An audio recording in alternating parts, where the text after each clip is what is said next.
नमस्कार. माझे नाव खुशाली उत्तम प्रभू.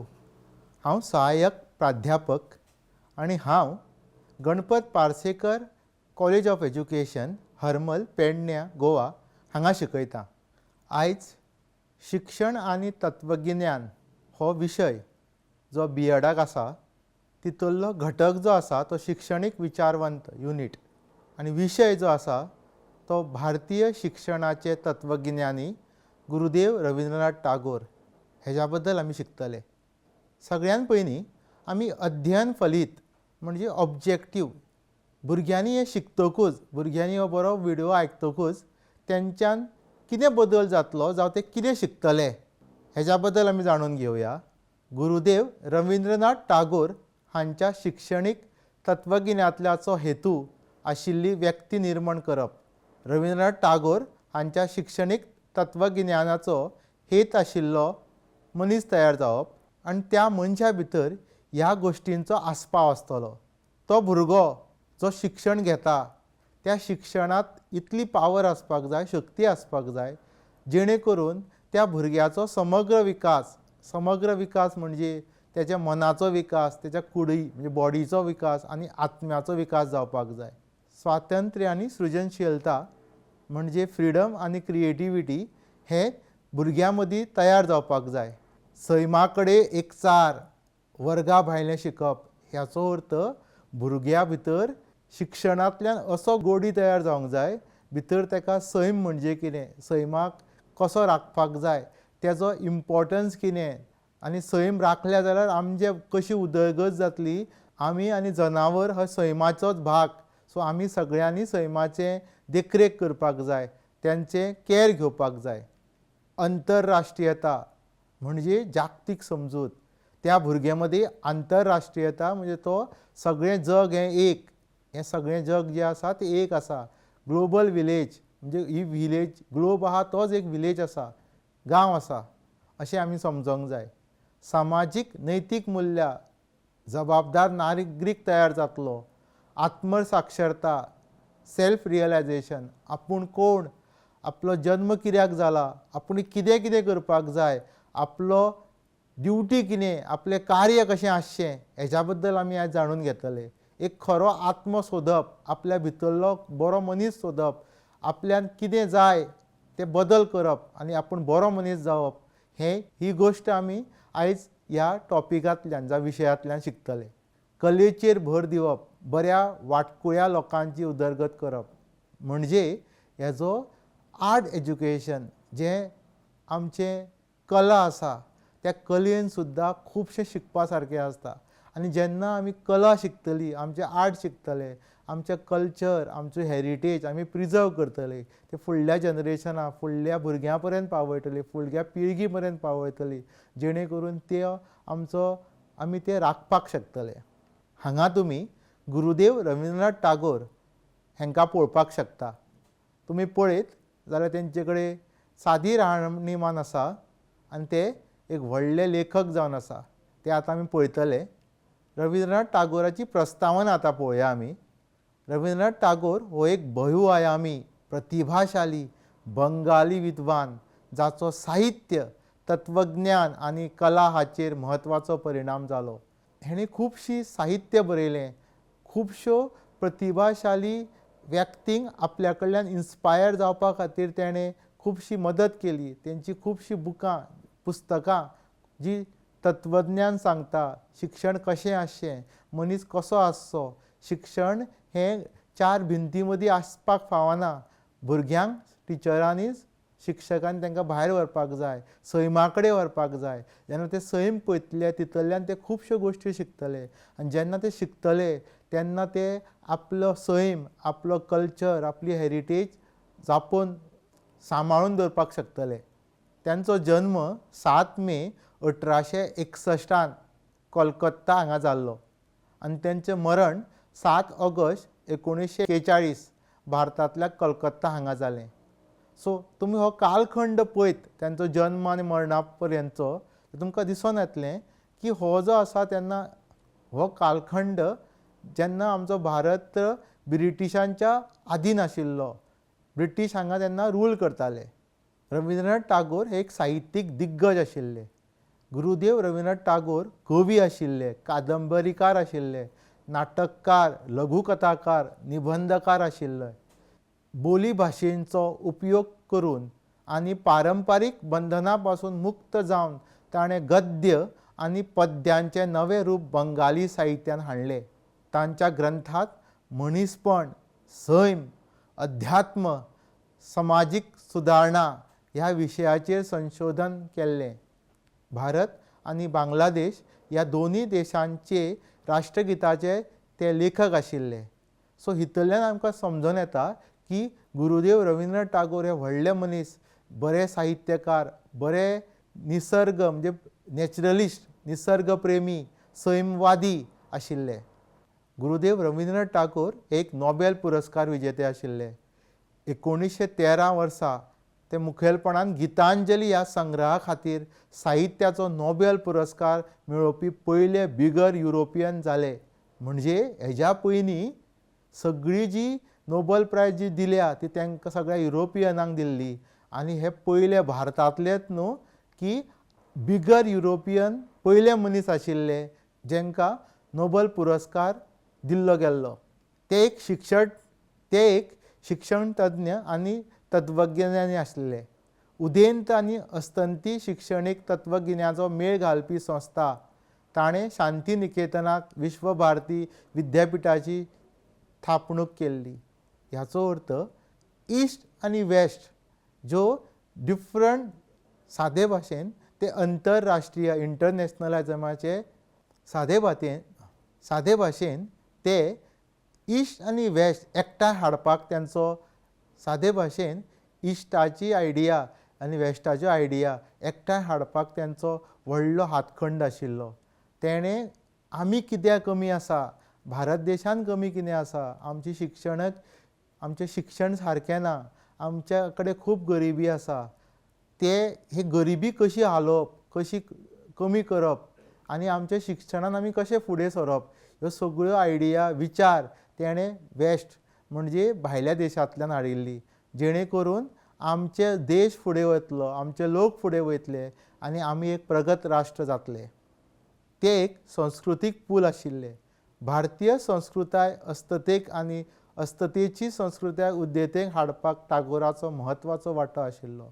म्हणजे त्यांनी आमची भारताची संस्कृताय सगळ्या जगार पावयली, तशीच जगावेली संस्कृताय भारतान हाडली. जेणे करून आमी सगळे जगावेले लोक एक, आमी सगळ्यांनी एकठांय रावपाक जाय, आमी प्रेमान रावपाक जाय, आमी कसलोच द्वेश धरचो न्ही, आमी एकामेकाक समजोवपाक जाय.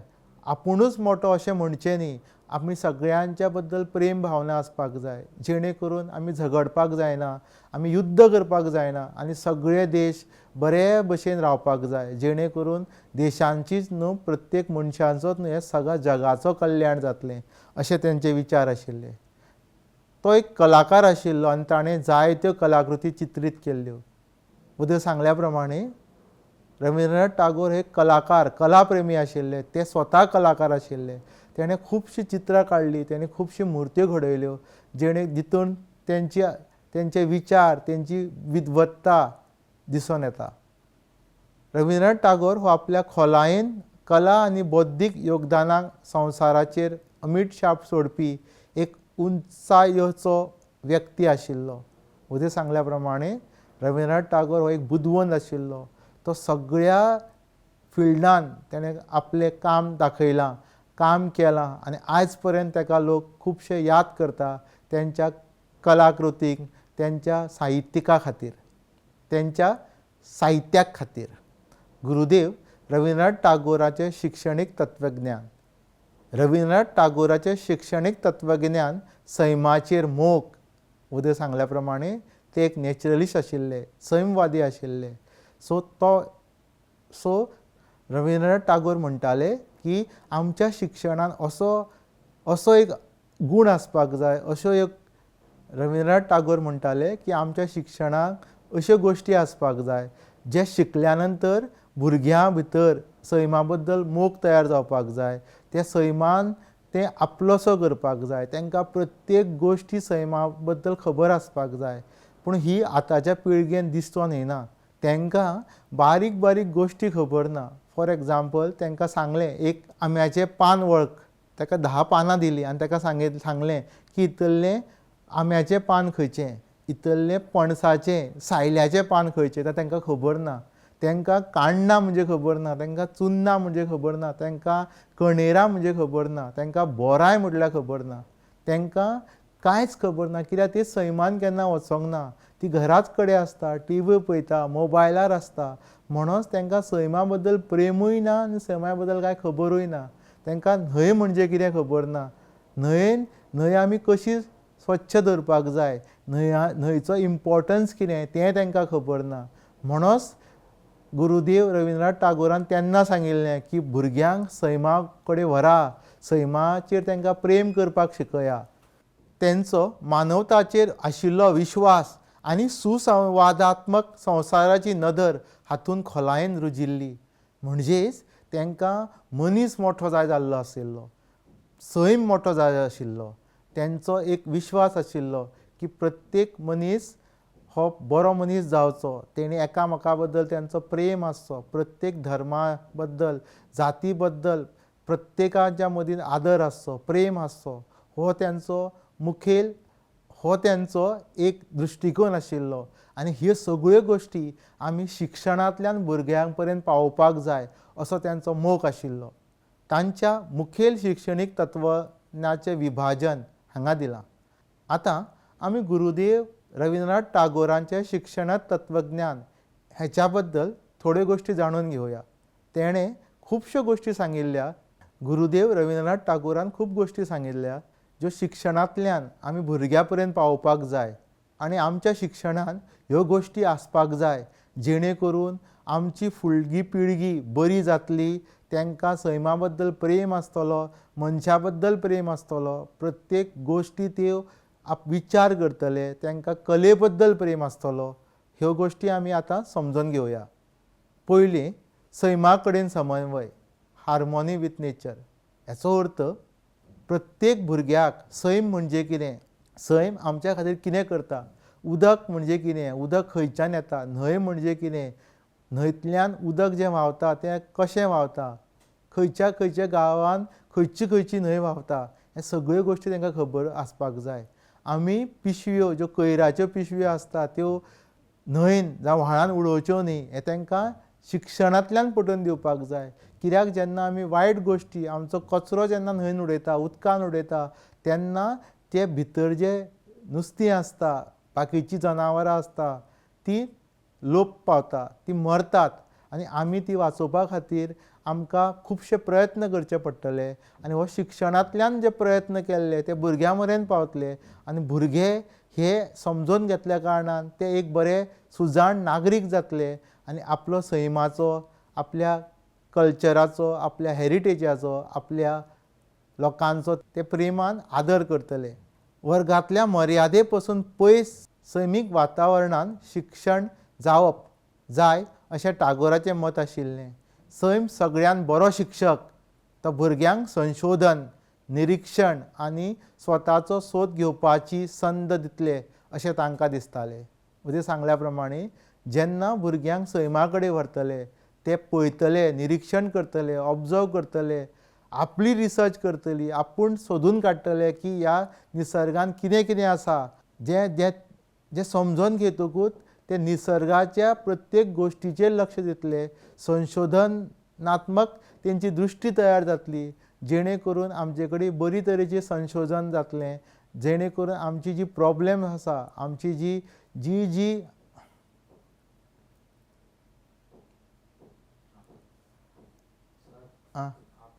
सगळ्या जिवांच्या परस्पर संबंधाची, आश्चर्यांची भावना, सृजनशीलता आनी आदर निर्माण करपा खातीर सैमा कडेन जोडपाचो म्हत्व ताणें सांगलें.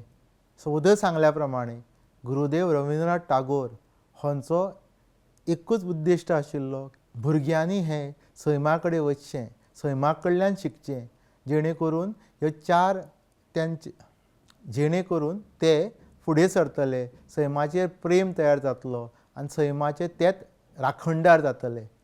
जेन्ना ह्या 4 भिंतीच्या पासून पयस रावन ते म्हणटाले, गुरुदेव रवींद्रनाथ टागोर म्हणटाले की शिक्षण हे 4 भिंतीच्या मदीं नाका, तेंच्यांनी भुरग्यांक भायर व्हरचें, सैमान व्हरचें, सैमा कडेन व्हरचें, जेणे करून ते प्रश्न विचारतले, आपल्याकूच प्रश्न विचारतले, हें कित्याक, हें कशें. आनी जेन्ना ते ह्या प्रश्नांतल्यान उतरां समजतलीं तेन्ना तेंच्या भितर एक सृजनशीलता, एक आदर निर्माण जातले, क्रिएटीव जातले, ते हुशार जातले आनी जेणे करून ते समाजाक वयर काडपाक तेंचो हातभार लागतलो. स्वातंत्र्य आनी सृजनशीलता, फ्रीडम एंड क्रिएटिविटी. विचार आनी अभिव्यक्ती स्वातंत्र्य वाडोवपी शिक्षणाचो पुरस्कार टागोरान केलो.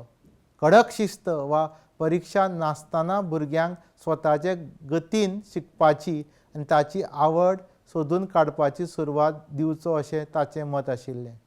ह्याचो अर्थ रवींद्रनाथ टागोर म्हणटाले की भुरग्यां मदीं कडक शिस्त ही आसपाकूच जाय अशी नाका, तांकां फ्रिडम दिया. जेन्ना तांकां फ्रिडम मेळटली तेन्नाच ते क्रिएटीव जातले, जेन्ना तांकां स्वातंत्र्य मेळटलें तेन्नाच ते सृजनशीलता जातली, सृजनशीलतेचो गूण तेंच्या मदीं येतलो. तांकां कसलेंच आडोवं नाकात, तांकां प्रत्येक गोश्ट शिकोवनी, तांकां तुमी चड सांगो नाका. टिचराचो काम आसा तांकां फक्त वाट दाखोवप, तांकां प्रत्येक गोश्ट दिवप ना, तांकां चमच्यान भरोवप ना, तांकां स्पून फिडींग नाका. प्रत्येक गोश्ट तांकां एक्सपिरियन्सांतल्यान शिकोवनी. फॉर एग्जाम्पल, तांकां तुमी सांगो नाका की उज्याक हात लागत जाल्यार तुमकां हात तुजो भाजतलो, तुका त्रास जातले, तुका वेदना येतली, तुका दुखतलें. तांकां समजोवनी, तांकां हात लावनी, तांकां उज्याक हात लावनी आनी तांकां शिकोवनी की जेन्ना आपूण उज्याक हात लागता तेन्ना आपल्याक त्रास जाता, आपल्याक चटको बसता, आपल्याक दुखता. सो ते म्हणटाले की प्रत्येक गोश्ट सांगप ना, तांकां एक्सपिरियन्सांतल्यान तांकां शिकोवनी. कला, संगीत, नाटक आनी हेर प्रकारच्या अशा कार्यावळींनो कला, संगीत, नाटक आनी हेर प्रकारच्या अशा कार्यावळींनी कल्पनाशक्त आनी भावनीक वृद्धी पोसतात अशें मानून आत्म अभिव्यक्ती वरवीं ताणें सृजनशीलतेक प्रोत्साहन दिलें. ते अशें म्हणटाले की भुरग्यांक जाय तें शिकोवनी. तांकां सपोज कला, आर्ट आवडटा, तांकां संगीत आवडटा, तांकां नाटक आवडटा जाल्यार सुद्दां ते शाळेंनी ते उपलब्ध करून दिवपाक जाय, जेणे करून आपल्याक भुरग्याक जाय तें शिकोवनी, जेणे करून ते आपल्याक जाय तें शिकतले आनी जेन्ना तांकां फ्रिडम दितली, तांकां स्वातंत्र्य दितली तेन्ना ते क्रिएटीव लोक जातले. हीच गोश्ट NEP नॅशनल एज्युकेशन पॉलिसी 2020 आमकां पळोवपाक मेळटा. नॅशनल एज्युकेशन पॉलिसी 2020 आमकां अशें दिसून येता की जेन्ना NEP 2020 आमकां अशें दिसून येता की त्यांनी सगळ्यांक जाय तो भुरग्यांक सब्जेक्ट घेवपाक, विशय घेवपाक स्वातंत्र्य दिल्लें आसा. आपल्याक आवडटा तो विशय तेंच्यांनी घेवचो, जेणे करून तेंच्या मदीं ती फ्रिडमांतल्यान तेंचे कडेन क्रिएटिविटी म्हणजे स्वातंत्र्यांतल्यान तेंचे कडेन सृजनशीलता येतली, ते हुशार जातले. जेन्ना तांकां आपल्याक आवडटा तो विशय घेवपाक आमी मुभा दितली, आपल्याक आवडटा त्या विशय घेवपाक तांकां आमी स्वातंत्र्य दितले. आतांच आणकी एक गोश्ट आमकां समजून येयल्या की जेन्ना भुरग्यांक फ्रिडम दिता, NEP 2020 आमकां अशें नॅशनल एज्युकेशन पॉलिसी 2020 आमकां अशें सांगता की जेन्ना भुरगो महाविद्यालय शिक्षण घेतले, कॉलेजींतलें शिक्षण घेतलो तेन्ना केन्ना केन्ना ताका परिस्थिती लागून कॉलेज सोडची पडटा. पयलीं तशें खुबश्यो गोश्टी भुरग्यां बद्दल जालां की तांकां फर्स्ट इयर पयलें वर्स करतकूच तांकां स्कूल सोडचें, कॉलेज पयलें वर्स करतकूच तांकां कॉलेज सोडची पडटाली. परिस्थिती कितें खुबश्यो आसताल्यो, तेंची गरिबी आसताली, घरा कडेन जोडपी कोण नासतालो, जेणे करून तांकां पोट भरपाची परिस्थिती सामकी बिकट आसताली. सो परिस्थिती सामकी घरची वायट आसताली म्हूण तांकां मदींच स्कूल जावं कॉलेज सोडची पडटाली. आतां NEP अशें सांगता की तुका समज दिसता की आनीक 4 वर्सांनी 6 वर्सांनी आपूण परत येवपाक जाय जाल्यार तूं परत सोडिल्ली कॉलेज परत येवन ती जॉयन करपाक शकता आनी तूं आपलें शिक्षण पूर्ण करपाक शकता. हेकाच मल्टिपल एंट्री आनी मल्टिपल एक्झीट अशें NEP 2020 म्हणटा.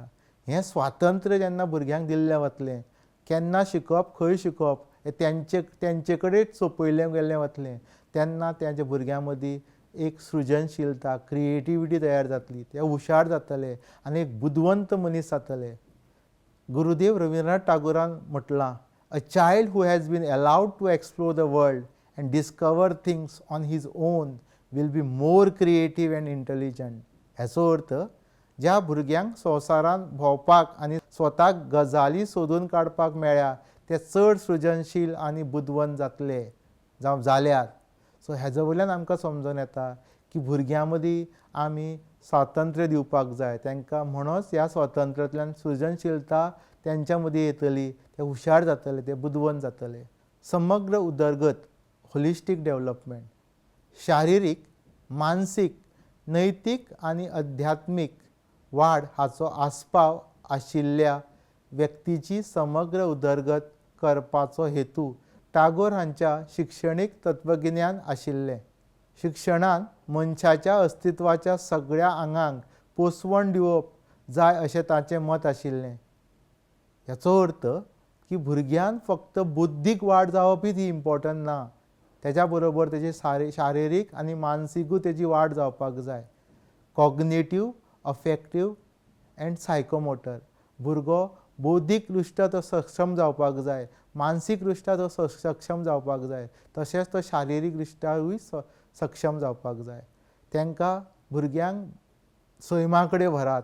सैमा कडेन जेन्ना तुमी तेजे कडेन व्हरतले, ते चलतले, ते खेळटले, सैमाक पळयतले, ते ऑब्जर्व करतले आनी भितरल्यान तेंचे मदीं एक असो गूण निर्माण जातलो की जेणे करून ते शारिरीक, मानसीक आनी नैतीक दृश्टी सुद्दां सक्षम जातले, सशक्त जातले. मनीस हो होलिस्टीक डेव्हलपमेंट तेज्यान जावपाक जाय, समग्र आसपाक जाय. म्हणजे फॉर एग्जाम्पल मनीस खूब हुशार आसलो आनी तो शारिरीक दुर्बळ आसलो जावं ताका कसलें दुयेंस जालें जाल्यार त्या हुशारीचो कांय फायदो ना. जावं अशें हांव म्हणटा की भुरगो खूब हुशार आसलेलो, शारिरीकूय तो बरो आशिल्लो, पूण तो मानसीक दृश्टी अफेक्टीव डोमेन तेजो बरो नाशिल्लो जाल्यार तो ह्या संवसाराक, ह्या समाजाक एक कीड कशी लागतली, तो समाजाचें घट्टण करतलो, समाजाचें तो वायट करतलो.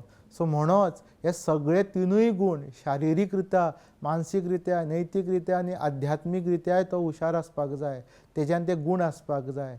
आयज आमी पळयता की बारीक भुरग्याक सुद्दां स्ट्रेस आसा, तो डिप्रेशनान आसा, तेजे कडेन एन्जायटी आसा, तो रोखडेंच म्हणटा की आपल्याक पप्पा आपल्याक टेन्शन येयलें, मम्मा आपल्याक टेन्शन येयलें, आपल्या कडेन अभ्यास जायना. हें सगळें कित्याक जालां की तेंची मानसीक रित्या ते सक्षम ना. म्हणून तांकां आध्यात्मीक, तांकां मेडिटेशन करून घेवपाक जाय, तेंचे कडेन योगा करून घेवपाक जाय, तांकां शारिरीक वाड करपा खातीर तेंचे कडल्यान मैदानी खेळ खेळोन घेवपाक जाय, जेणे करून तेंचो हॉलिस्टीक डेव्हलपमेंट जावपाक जाय. सो हें सगळें आमी आमच्या शिक्षणान तेंचो आस्पाव आसपाक जाय. प्रत्येक सब्जेक्ट, प्रत्येक करिक्युलम जेन्ना तयार जाता तेन्ना हे व्हडले व्हडले बुदवंत लोक जे करिक्युलम करता तेणे हाचेर लक्ष घालपाक जाय. आंतरराष्ट्रीयता आनी मानववाद, इंटरनॅशनलिजम एंड ह्युमॅनिजम. विंगड संस्कृतायाची आंतरराष्ट्रीय समजूत आनी कदर वाडोवपी शिक्षणाची कल्पना टागोरान केल्ली. शिक्षणाक लागून जागतीक नागरिकत्वाची भावना निर्माण जावंक जाय आनी राष्ट्रां मदल्यो आडमेळी मोडच्यो अशें तांचें मत आशिल्लें. हेचो अर्थ आतां आमी पळयत ह्या संवसारान एक देश दुसऱ्या देशा बद्दल झगडटा, तेंच्या भितर युद्ध चालू आसा. आनी कित्याक काय म्हटल्यार की एक देश आपूण श्रेश्ठ म्हणटा आनी दुसरो देश आतां कांय न्हय म्हणटा. आपल्याक तो देश तांकां काबीज करपाक जाय म्हणून युद्ध चालू आसा. हें युद्ध जें आसा तें युद्ध रणांगणारच चलता अशें ना, तें कोल्ड वॉर म्हणजे थंडपणान एकामेकाक कसो सकयल व्हरचें, एकामेकाचो जो ग्रोथ आसा, जो डेव्हलपमेंट आसा तो कमी कसो करचो, हेचेरूय खुबशे देशांचो भर आसा. पूण गुरुदेव रविंद्रनाथ टागोर अशें म्हणटा की आमच्या शिक्षण पद्दतीन भारताच्याच अशें न्ही, सगळ्या जगावयल्या शिक्षण पद्दतीन अशें आसपाक जाय की जेंकां प्रत्येक मनीस जो जल्माक येयला तेज्या बद्दल प्रेम आसपाक जाय, सैमा बद्दल प्रेम आसपाक जाय.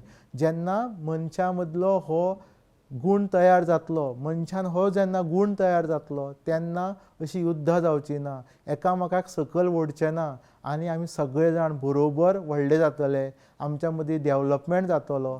आनी हीच गोश्ट गुरुदेव रविंद्रनाथ टागोर म्हणटा की आमच्या मदीं नागरिकत्व भावना, सिटिझनशीप प्रत्येक मनशाक कळपाक जाय की भारत देश आनी हो देश हो सगळ्यांत पयलीं, बाकीचे सगळे मागीर. आमी देशा खातीर खुबश्यो गोश्टी करपाक जाय, आमी गरिबांक हात दिवपाक जाय, आमी तेंचेर दया माया करपाक जाय, बारीक भुरग्यांचेर आमी दया माया करपाक जाय. हें जें करप्शन चल्लां, चोरी चल्ल्या, फटिंगपणां चल्लां, हेचेर आमी आळो हाडपाक जाय. आमी मनीस कसो बरो जातलो हे शिक्षणांतल्यान आमी भुरग्यां पर्यंत पावपाक जाय. सगळ्या लोकांक एकवटीन करपी सामान्य मनीसपणाचेर ताणें भर दिलो.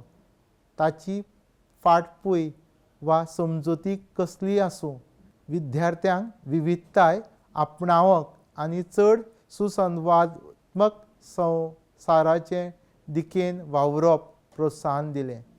हाचो अर्थ आमी सगळ्या लोकांनी एकठांय रावपाक जाय, आमी एकामेकाचेर प्रेम करपाक जाय, एकामेकाक आमी सांबाळपाक जाय. कोण गरीब आसलो,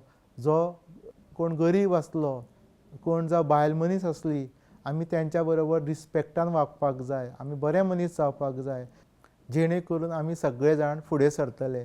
भुरग्यां मदीं विविधताय हाडपाक जाय, म्हणजे डायवर्सिटी. भुरग्यांक एकूच गोश्ट करपाक दिवपाक जायना, तांकां डिफरंट, तांकां खेळोनी, तांकां डान्स करोनी, तांकां नाटकान भाग घेवनी, तांकां खेळाचेर मैदानी खेळ खेळोनी, जेणे करून तांकां जेन्ना डायवर्सिटी दितले तेन्ना ते क्रिएटीव जातले, तेंच्या मदीं एक तरेची सुसंवादात्मक संवसाराच्या दिकेन वावरपाक प्रोत्साहन तांकां मेळटलें. आनंदाय शिकप म्हणजे जॉयफूल लर्निंग. शिकप हो एक आनंदाय आनी आकर्शक अणभव आसूंक जाय अशें टागोराचें मत आशिल्लें.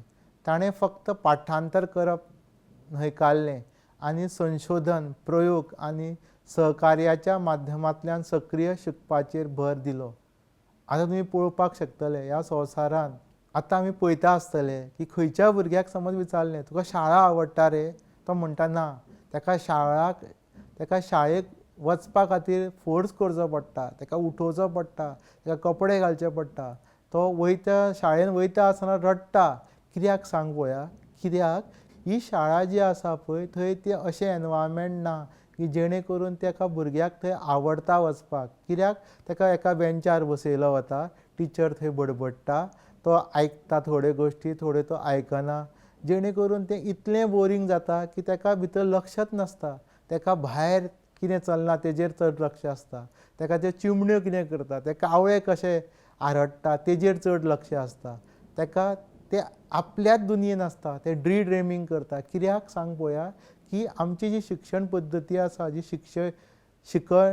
शिक्षण शाळेंनी दिलें वता की तितर तांकां इंट्रस्टूच ना. पूण रविंद्रनाथ टागोरान सांगल्या प्रमाणे शिक्षण पद्दती चेंज करीत, जेणी भुरग्यांक फ्रिडम दीत, तांकां एक तरेचो चूज करपाक रायट दीत, जाल्यार तें जॉयफूल लर्निंग जातलें. तांकां जाय तें शिकोवनी, तांकां भायर वचोनी, तांकां हांगा थंय उडयो मारोनी, तांकां पावसान भिजोनी, तांकां पक्ष्यांचो आवाज आयकोनी. हें केन्ना जातलें? जेन्ना आमी भुरग्यांक सैमा कडेन व्हरतले. आतांच्या शिक्षण पद्दतीन जेन्ना आमी पळयता भुरग्यांची जेन्ना परिक्षा जाता, परिक्षेन आमी अशें पळोवंक वता की भुरगे हे पाठांतर करून येता, तांकां भितरलें कांयच समजना, अंडरस्टँडिंगूच नासता. जेन्ना ते पाठांतर करता ते आदले दिसा 2 दिसा पयलीं ते पाठ करता, एग्जामी कडेन जावं एग्जामी दिसा ते पेपरार बरयता आनी त्या एग्जामीच्या हॉलांतल्यान भायर येतकूच ते सगळें विसरता. म्हणजे अशें एक दीस दिसून येता की मनीस शिकता कित्याक, भुरगो आमचो शिकता कित्याक, की जेणे करून तो एक दीस तें विसरप ना. अशें जावपाक फावना. भुरग्यांक जें शिकता तें तेणी प्रत्येक गोश्ट आवडीन शिकपाक जाय, तेणी तें अंडरस्टँड करपाक जाय, तें समजोंक जाय, जेणे करून तेजी बुद्धिमत्ता वाडटली, तेजी इंटलॅक्च्युअल लेवल वाडटलो, तो बरो एक बुदवंत जातलो. विद्यार्थ्यांक प्रश्न विचारपाक आनी आपली मतां उक्तावपाक आनी आपल्या चुकां वयल्यान शिकपाक मेळकळीक मेळची अशें वातावरण ताणें तयार केलें. म्हणजे रविंद्रनाथ टागोराचें एक सपन आशिल्लें की शाळा अशी आसची की त्या शाळेंत भुरगो भिवचो न्हय, डिसिप्लीन स्ट्रीक आसचें न्ही, विद्यार्थ्याक प्रश्न विचारपाक संद आसची, तेणें भियनासतना ते प्रश्न विचारचे, आपली मक्ता दिवची, म्हणजे तेणें डिस्कशन मेथड सांगिल्ली, म्हणजे टिचरान एक प्रश्न मांडप आनी तेजेर डिस्कशन करप, तेजेर चर्चा करप आनी थंय चर्चा करता आसतना भुरग्यांनी आपली मतां मुक्तपणेन भुरग्यांनी आपली मतां मुक्तपणे जाहीर करची, तेणी आपलें सांगचें, आपल्या मनाचे विचार कितें आसा, आपल्याक कितें दिसता ह्या विशयाचेर आपलें मत कितें आसा आनी खंयच तांकां भंय आसचो न्हू ही आपली मतां सांगपाक.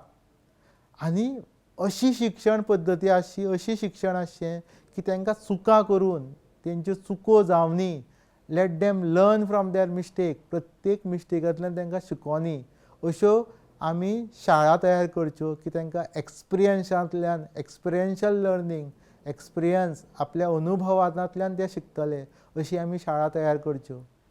गुरुदेव रविंद्रनाथ टागोरान म्हटलां, knowledge without action is worthless, म्हणजे कितें, कृती बगर गिन्यान मोलादीक ना. कृती म्हणजे एक्शन, एक्टिविटी.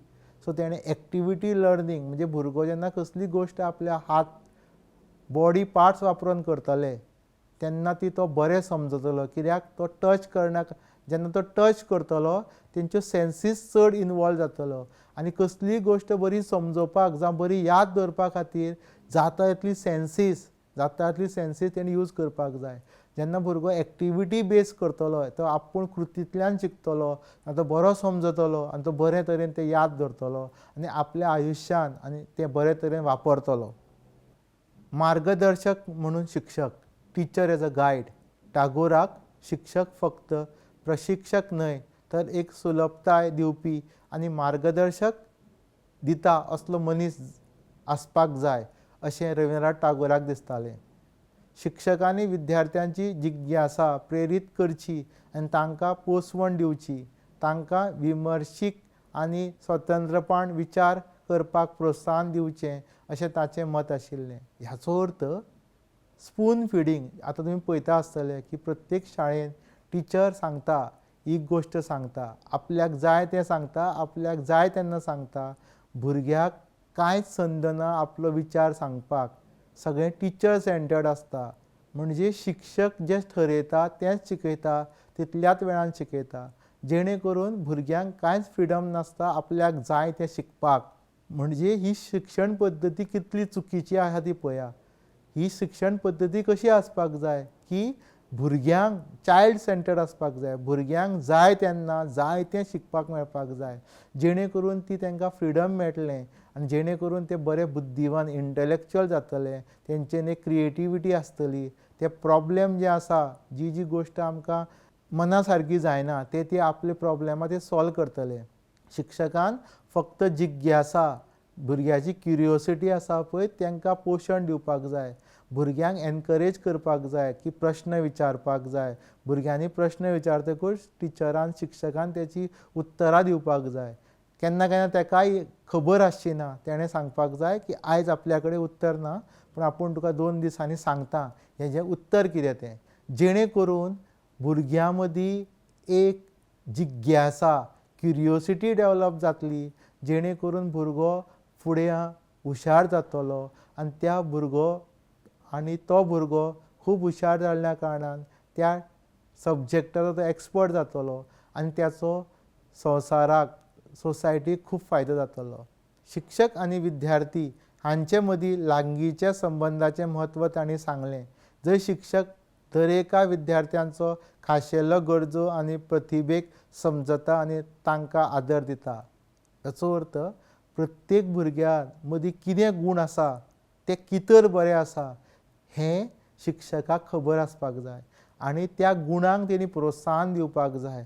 तेणी तसले गोश्टी, कंपिटिशन, स्पर्धा आपूण आयोजीत करपाक जाय, जावं दुसरे कडेन खंय जशी स्पर्धा आसा तेन्ना ह्या भुरग्यांक थंय वचपा खातीर तेणी प्रेरीत करपाक जाय, थंय तांकां धाडपाक जाय, जेणे करून हो टिचर जो आसा तो बरें तांकां गायडशीप दितलो, मार्गदर्शन दितलो, जेणे करून ते बरे विद्यार्थी जातले, हुशार विद्यार्थी जातले, जेंकां सगळी तरेचें ज्ञान आसतलें, सैमाचें ज्ञान आसतलें, मनशा कडेन कशें वागप, कसो रिस्पेक्ट दिवप, दुसऱ्या कडेन कशें उलोवप, पोलायटली कशें उलोवप, समजप कशें, लोकां कडेन उलयता आसतना कसो आदरान उलोवप, हें सगळें ते शिकतले. आनी टिचर जो शिक्षक जो आसा तेणी भुरग्यांक एक तरेचो विश्वास दिवपाक जाय की आपूण आसा तुज्या बरोबर, कांय भिवपाची गरज ना, तूं फुडें सर, कितें चुकल्यार आपूण आसा, तुका आपूण सांगता की तूं व्हडलो जातलो. हो तेंच्यान विश्वास निर्माण करपाक जाय. रविंद्रनाथ टागोरान म्हटलां, education is not the filling of pail but the lighting of a fire. ह्याचो अर्थ शिक्षण म्हळ्यार एक आयदन भरप न्ही, तर भुरग्यां भितर उजो तयार करप. हांगा उजो म्हणजे अशी शक्ती निर्माण करप की जे खूब ते शिकतले, ते आपल्या भितर तेंचेर एक सेल्फ कॉन्फिडन्स येतलो आनी आयुश्यांतली खंयचीय प्रॉब्लेमां जी आसा ती प्रॉब्लेमां ती सॉल्व करतले आनी फुडें सरतले, जेणे करून ते उदरगत जातली तेंची आनी तेंचे कडेन कसलीच वायट गूण आसचे ना, ते कसल्याच गोश्टीक भिवचे ना. ह्यो गोश्टी निर्माण करप हें शिक्षकाचें कार्य आसा. आनी ह्यो गोश्टी तूं जेन्ना भुरग्यांक म्हणटा की तूं कर, त्या शिक्षकानूय त्यो गोश्टी आसपाक जाय. तोय सुद्दां पावरफूल आसपाक जाय, तोय सुद्दां हार कशीच मानपा नासलो असलो मनीस आसपाक जाय. ते गूण जे तो दुसऱ्या कडेन पळोवपाक सोदता, भुरग्यान आपल्या पळोवपाक सोदता, ते गूण तेजे कडेन आसपाक जाय. तो एक हुशार आसपाक जाय, तो एक क्रिएटीव मनीस आसपाक जाय. तो कसल्याच बंधनान तेणें आपल्याक अडकोवपाक जायना. तेणें भुरग्यांक बरो मार्ग दाखोवपाक जाय, भुरग्यांचें कल्याण करपाक जाय. कला आनी मानवी शास्त्राचें एकीकरण, integration of arts and humanities. कला आनी मानवी शास्त्र हें बऱ्या शिक्षणाचे गरजेचे घटक अशें टागोराचें मत आशिल्लें. विमशीक विचार, सहानुभुती आनी मनशाचे स्थिती विशीं खोलायेन समजून तयार करपाक साहित्य, संगीत, तत्वज्ञान आनी इतिहास हांचे म्हत्वाचो ताणें भर दिल्लो.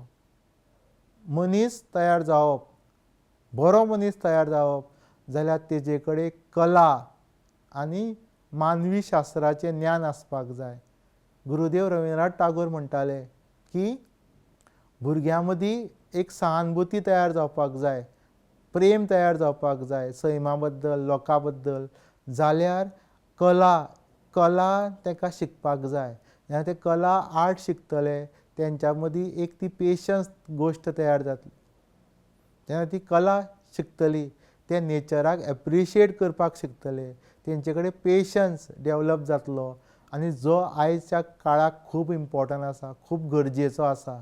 लोकांक कसोच पेशन्स ना, लोकांक रोखडो राग येता.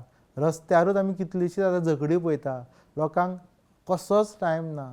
लोक डायरेक्ट गाडी फास्ट चलयता, थोडे जाण खंयच्या रॉंग सिग्नलान घालता, थोडे रॉंग सायडींतल्यान येता की तांकां कसोच पेशन्स ना. हो पेशन्स तयार जातलो जाल्यार कला, तेंचे कडेन कला आसपाक जाय. कितें तरी खंय तरी तेंची जी एनर्जी आसा, तेंचे कडेन शक्ती जी आसा ती चड आसा, ती डायवर्ट करपाक जाय. आनी ही शक्ती केन्ना डायवर्ट जातली जेन्ना त्या मनशा कडेन, त्या विद्यार्थ्यांक कडेन कसली तरी कलाची आवड आसतली.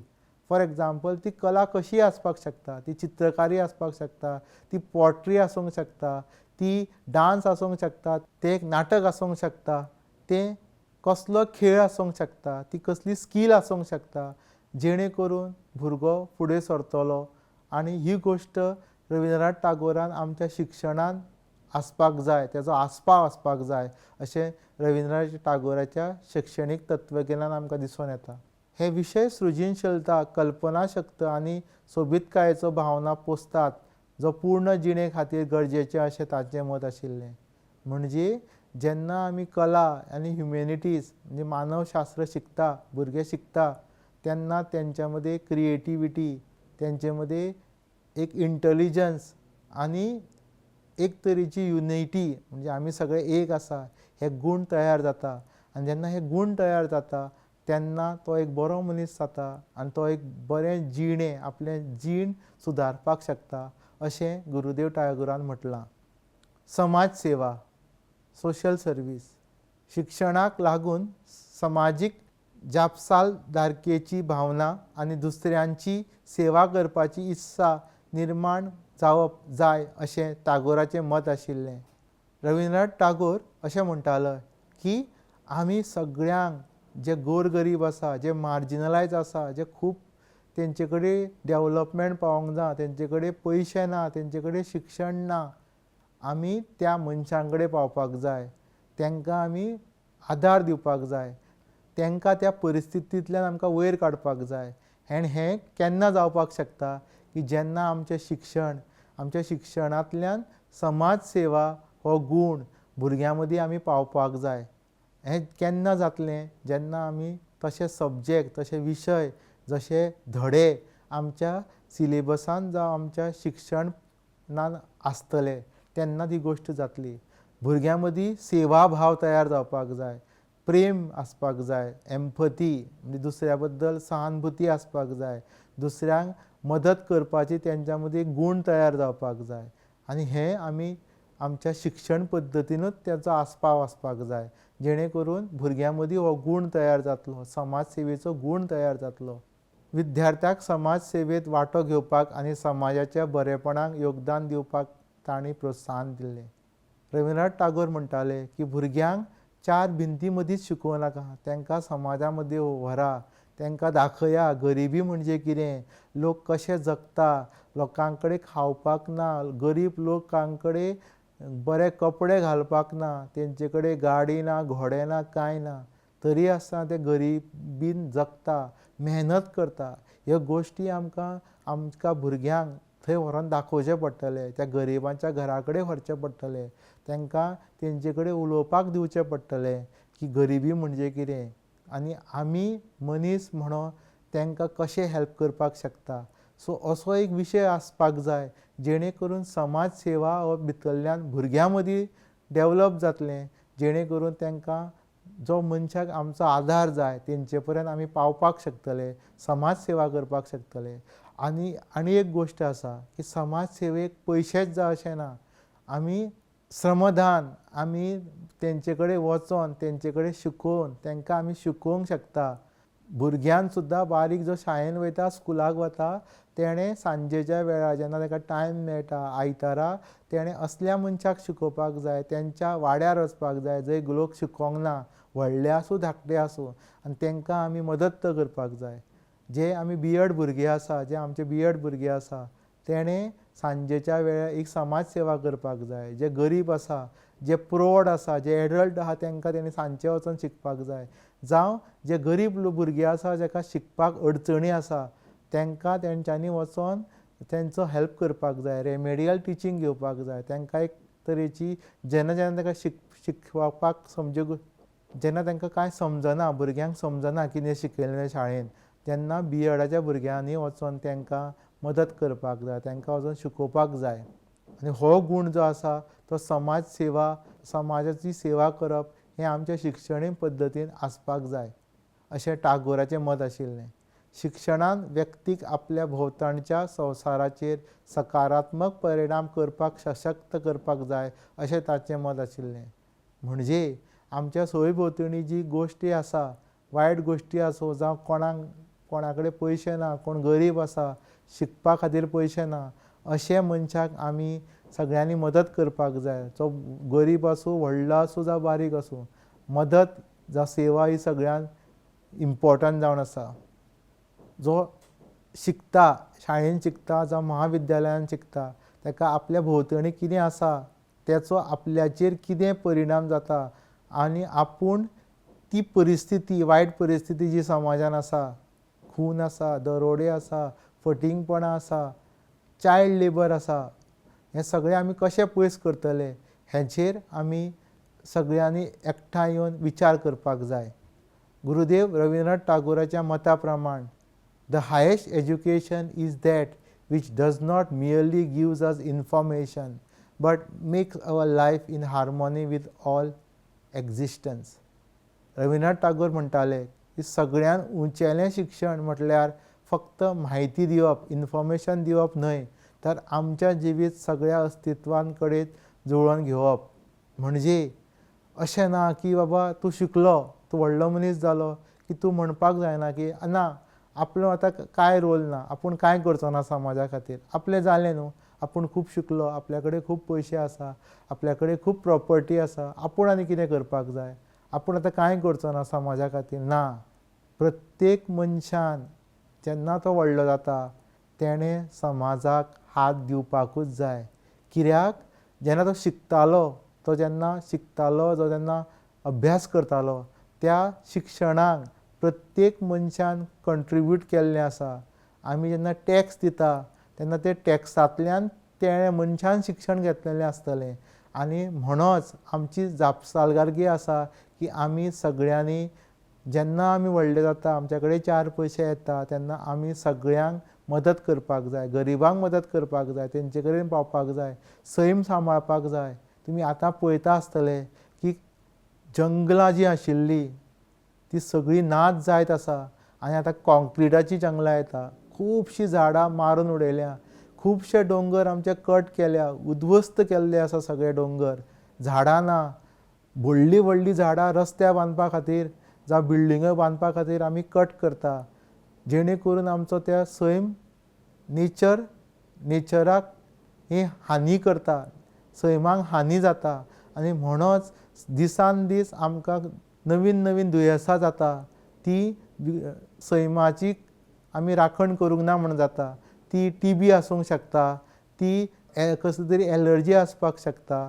सो हें सगळें कित्याक जाता की आमी सैमाक आमी सांबाळपाक ना, आमी आमच्यो न्हंयेक सांबाळूंक ना, आमी आमच्या दर्यांक सांबाळूंक ना, आमी हांगा आमच्या व्हडल्या व्हडल्या झाडांक सांबाळूंक ना, आमी आमच्या दोंगरांक सांबाळूंक ना. पूण आतां असो वेळ येयल्लो आसा की आमी सगळ्यांनी एकठांय येवन आमचो सैम सांबाळपाक जाय.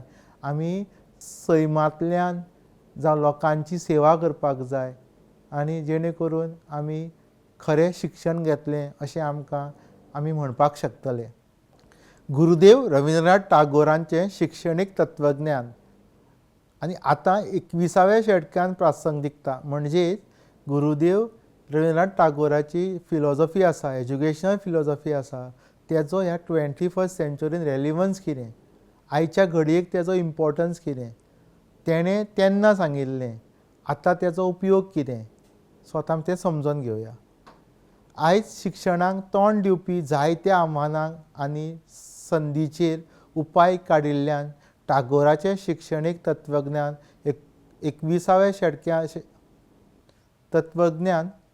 21व्या शेंकड्यान प्रासंगीक उरलां. ताणें सृजनशीलता, समग्र उदरगत आनी आंतरराष्ट्रीयवाद हाचेर दिल्लो भर नेटान बदलपी संवसारांत विद्यार्थ्यांक तयार करपा खातीर म्हत्वाचो आसा. ताणें केल्लो आनंदान शिकपाचो आनी अभिव्यक्ती स्वातंत्र्याचेर उलोवपाचो मोख वाडोवपाक आनी विद्यार्थ्यांक ताची पुराय क्षमता मेळोवपाक सशक्त करपाक म्हत्वाचो आसा. गुरुदेव रविंद्रनाथ टागोर हेणें प्रत्येक गोश्टीचेर तेन्ना विचार केल्लो. आमच्या भुरग्यांक कितें शिकपाक जाय, आमच्या भुरग्यांक आमी सद्या खंय कमी आसा, आमच्या भुरग्यांनी कसले कसले गूण तयार जावपाक जाय, आमच्या भुरग्यांक कसले कसले गूण येवपाक जाय, हें तेणें तेन्ना सांगिल्लें. आनी ती गोश्ट आमची जेन्ना शिक्षणांत हाडटले, आमच्या करिकुलमान हाडटले, जेन्ना शाळा कॉलेजीस जेन्ना ह्यो गोश्टी मतीन दवरतले आनी त्या प्रमाणे शिकयतले, शिक्षक शिकयतलो, तेंचो एडमिनिस्ट्रेशन तेन्ना तशे चेंजीस करतले, तेन्नाच आमच्या भुरग्यां मदीं हे सगळे गूण तयार जातलो, ते बरो नागरीक जातलो. आनी हीच गोश्ट रविंद्रनाथ टागोरान सांगल्या. ही म्हाजी संदर्भावळ. शेवटाक आमी समजून घेवया की आमी आयज कितें कितें शिकले तें. गुरुदेव रविंद्रनाथ टागोर हे एक व्हडले मनीस आशिल्ले, खूब बुदवंत आशिल्ले. तेंचे कडेन सगळे तरेचे कलागूण आशिल्ले आनी हे कलागूण तेंच्या कडेन आसल्या कारणान त्यांनी सगळ्यांक हे तेंचे कडल्यान कला गूण आसल्या कारणान तांकां अशें दिसतालें की शिक्षण पद्दतीन आमी शाळेंनी आमच्या कॉलेजींनी तशेंच शिक्षण आसचें. सो आतां आमी ताणें सांगिल्लें की आमच्या भुरग्यां मदीं आमी अशे गूण तयार करपाक जाय की तांकां सैमा कडेन वचपाक जाय, सैम समजून घेवपाक जाय, नेचर समजून घेवपाक जाय, त्यांनी प्रत्येक गोश्ट ऑब्जर्व करपाक जाय. तेंच्यांनी तें समजून घेतल्या कारणान नेचर म्हणजे कितें, तेचो उपयोग कितें, तें आमी कित्याक सांबाळपाक जाय हें आमकां तितूंतल्यान समजतलें. आनी भुरग्यांक एक क्रिएटिविटी तयार जातली. भुरगो एक दुसऱ्या तरेचे विचार करपाक लागतलो. जेन्ना आमी भुरग्यांक फ्रिडम दिता, जेन्ना आमी भुरग्यांक स्वातंत्र्य दिता, तेन्ना तेंच्या मदीं सृजनशीलता, क्रिएटिविटी वाडटा. भुरगो हुशार जाता.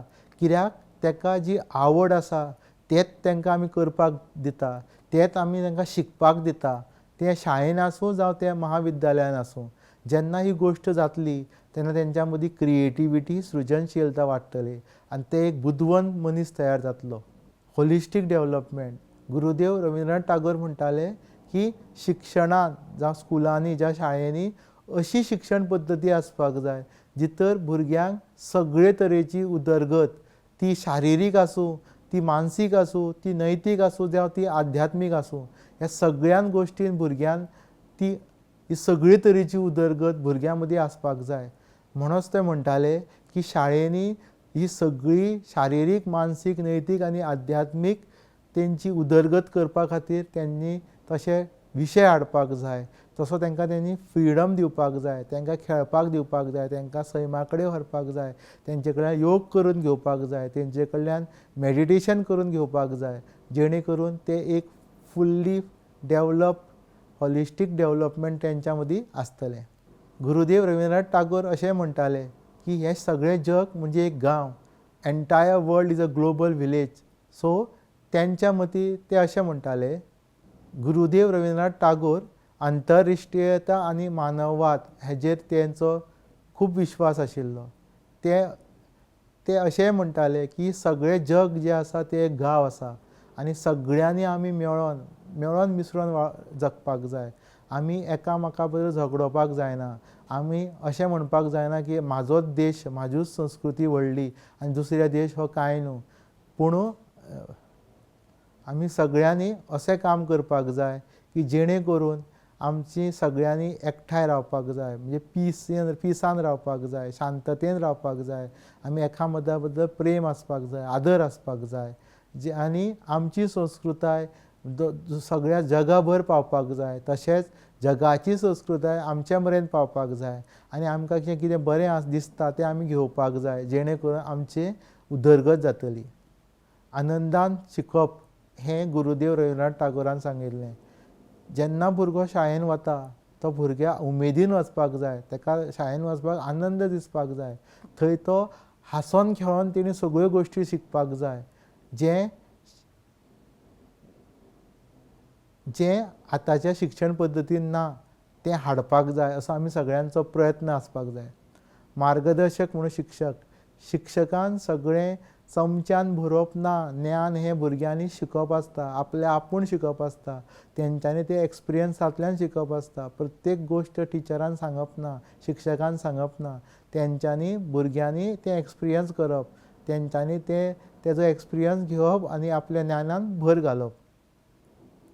रविंद्रनाथ टागोर अशें म्हणटाले की कला म्हणजे आर्ट आनी मानवी शास्त्र, ह्युमॅनिटीज ही एकठांय येवपाक जाय. एकठांय येयल्या कारणान भुरगो असो तयार जातलो की तेजे कडेन क्युरियोसिटी आसतली, तेजे कडेन नवीन शिकपाची गोश्ट आसतली आनी तो एक हुशार, तो सृजनशीलता आसतली तेजे कडेन, क्रिएटीव आसतलो आनी तेजी कल्पना शक्ती खूब बरी आसतली.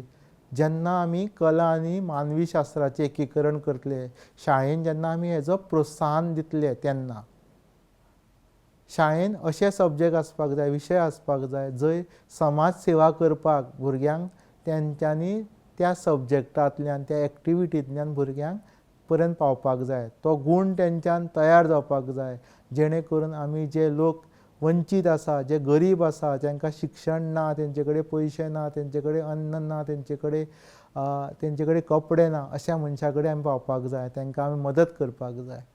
थँक्यू. देव बरें करूं.